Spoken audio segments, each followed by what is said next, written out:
Hello guys! Welcome to my channel bank Nifty masters. ఈరోజు bank Nifty market update గనుక మనం చూసుకుంటే 14 points market అయితే గెయిన్ అయ్యి 52,280 దగ్గర మార్కెట్ అయితే క్లోజ్ అయింది. ఈరోజు మార్కెట్ అయితే హ్యూజ్ గ్యాప్ డౌన్‌లో ఓపెన్ అయిందనమాట. యాక్చువల్లీ మన ట్రేడ్ సెటప్ ఎలా చెప్పుకున్నానో మన ట్రేడ్ సెటప్ వర్కౌట్ అయిందా లేదో చెప్తా చూడండి. ముందుగా లోయెస్ట్ లో వచ్చేసి 51,874, హైయెస్ట్ హై వచ్చేసి 52,427. ఈరోజు మార్కెట్ ఒక మొమెంటమ్ అయితే ఒక 600 పాయింట్స్ వరకు మార్కెట్ మొమెంటమ్ అయితే జరిగింది.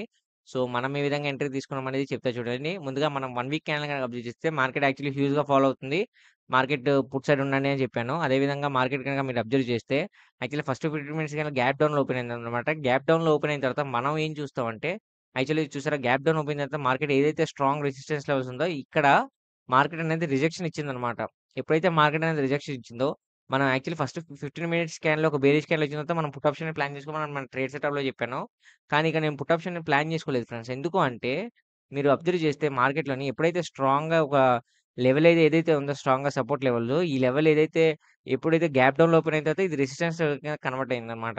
సో, ఈ లెవెల్ ఎప్పుడైతే రిజెక్షన్ అయిందో, ఈ నెక్స్ట్ 15 మినిట్స్ క్యాండిల్ కూడా వెయిట్ చేసిన తర్వాత మనం ఎంట్రీ తీసుకున్నాం అనమాట. సో, ఈ లెవెల్ ఎప్పుడైతే స్ట్రాంగ్ రిజెక్షన్ ఇచ్చిందో, మార్కెట్ ఇంక ఫాలో అవుతుందని ఎక్స్‌పెక్ట్ చేశాను. బట్ వెయిట్ చేశానన్నమాట. ఎందుకంటే క్లియర్ ఇండికేషన్ అనేది కాదు. అందుకని వెయిట్ చేశాను. సో, ఇక్కడ రిజెక్షన్ కూడా చూస్తే సెల్లర్స్ దగ్గర నుంచి ఎక్కువ రిజెక్షన్ కూడా ఉందన్నమాట. సో, ఇక ఒక కన్‌ఫ్యూజన్‌గా ఉందన్నమాట మార్కెట్‌లో. అంటే ఎంట్రీ తీసుకోవడానికి ఒక డిఫికల్టీ ఉందన్నమాట. రిస్క్ తీసుకోవచ్చు.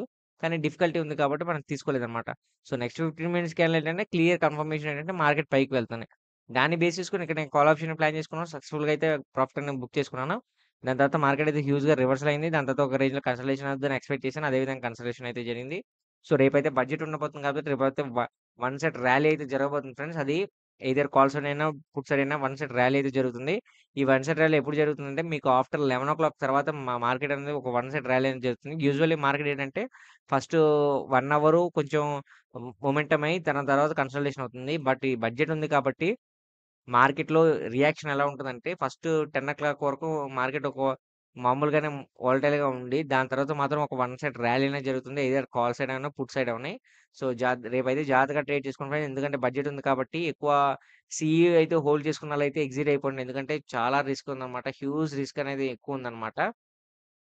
So, last time budget open అయినప్పుడు మార్కెట్ 1 ఉన్న ప్రీమియము 500కెళ్ళిందనమాట. అంటే ఆల్‌మోస్ట్ ఒక రూ.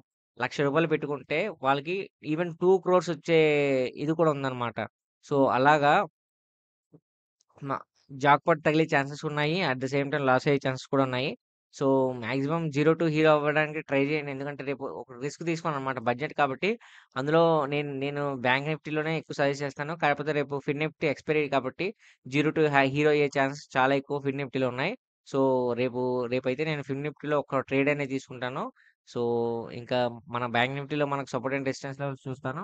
ఇంకా రేపు మన ట్రేడ్ సెటప్ ఎలా ఉండబోద్దంటే ఫస్ట్ 30 మినిట్స్ మార్కెట్ అబ్జర్వ్ చేయండి ఫ్రెండ్స్. అబ్జర్వ్ చేసిన తర్వాతే మీరు కాల్ సైడ్ అయినా, పుట్ సైడ్ అయినా ఉండండి. ఎందుకంటే మార్కెట్ అనేది బడ్జెట్ ఉంది కాబట్టి, ఏ విధంగా మూవ్‌మెంటమ్ అవుతుందనేది మనం అనౌన్స్‌మెంట్ బట్టి మనం చెప్పగలమనమాట. అందుకని ఎ ఎటువంటి రిస్క్ అనేది తీసుకోవద్దు. 30 మినిట్స్ మార్కెట్ అబ్జర్వ్ చేయండి. అబ్జర్వ్ చేసిన తర్వాత మార్కెట్ యొక్క బిహేవియర్ చూసిన తర్వాత మీరు ఎంట్రీ అనేది తీసుకోండనమాట. రేపు క్విక్ ఎంట్రీ, క్విక్ ఎగ్జిట్ అనేది చూసుకోండనమాట. ఎందుకంటే మార్కెట్‌లో క్లియర్‌గా మార్కెట్ అయితే రేపు ఎగ్జాక్ట్‌గా ఇలాగే ఉంటదని ఎవ్వరు చెప్పలేమనమాట. మాక్సిమం ఫాలో అయ్యే ఛాన్స్ ఎక్కువున్నాయి.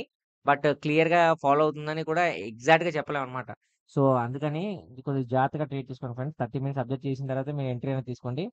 ముందుగా రెసిస్టెన్స్ లెవెల్‌కొస్తే 53,350, 52,796, 52,453 ఇవి రెసిస్టెన్స్ లెవెల్. సపోర్టింగ్ లెవెల్‌కొస్తే 51,915, 51,397, 50,647. నేను ఏదైతే సపోర్ట్ అండ్ రెసిస్టెన్స్ వచ్చానో వీడియో ఎండ్‌లో కూడా పెడతాను. మీకు కావాల్సిన స్క్రీన్‌షాట్ తీసుకోవచ్చు. అండ్ తిరిగి మళ్ళీ మన రేపటి వీడియోలో మళ్ళీ మనం కలుద్దాం. నా వీడియో గనుక నచ్చితే వీడియో లైక్ చేసి ఛానల్ అయితే సబ్స్క్రైబ్ చేసుకోండి.